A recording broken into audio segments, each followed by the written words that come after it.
آج ایک ایسے معاملے پر بات کرنی ہے کہ جس پر کہ پاکستان کا جو مین سٹریم الیکٹرانک میڈیا ہے، ٹی وی چینلز ہیں، اس پر بات بہت کم ہو رہی ہے، بلکہ بالکل بھی نہیں ہو رہی۔ اور وہ معاملہ جو ہے اس پر بات کیوں کرنی ہے؟ اس لیے کہ اگر پاکستان کے جو ٹی وی چینلز ہیں، ان ٹی وی چینلز پر اسرائیلی پارلیمنٹ میں امریکہ کے صدر ڈونلڈ ٹرمپ کی تقریر جو ہے اس کو لائیو دکھایا جا سکتا ہے، اور اسرائیلی پارلیمنٹ کی جو پوری کارروائی ہے وہ آپ پاکستان میں بیٹھ کے لائیو دیکھتے ہیں، جس میں ڈونلڈ ٹرمپ جو ہے وہ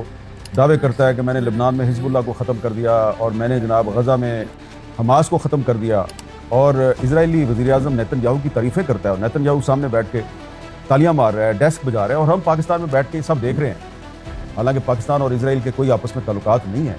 تو اگر پاکستان کے ٹی وی چینلز پر ہم اسرائیلی پارلیمنٹ کی جو کارروائی ہے اس کو لائیو دیکھ سکتے ہیں، تو پھر ہم پاکستان کے ٹی وی چینلز پر جو پاکستان کے بہت سے معاملات ہیں ان کو کیوں نہیں ڈسکس کر سکتے، اور پاکستان میں جو ہونے والے بہت سے اہم واقعات ہیں ان کو ہم اپنی ہیڈ لائنز میں اور اپنے ٹاک شوز میں کیوں ڈسکس نہیں کر سکتے، ان کو کیوں نہیں دکھا سکتے؟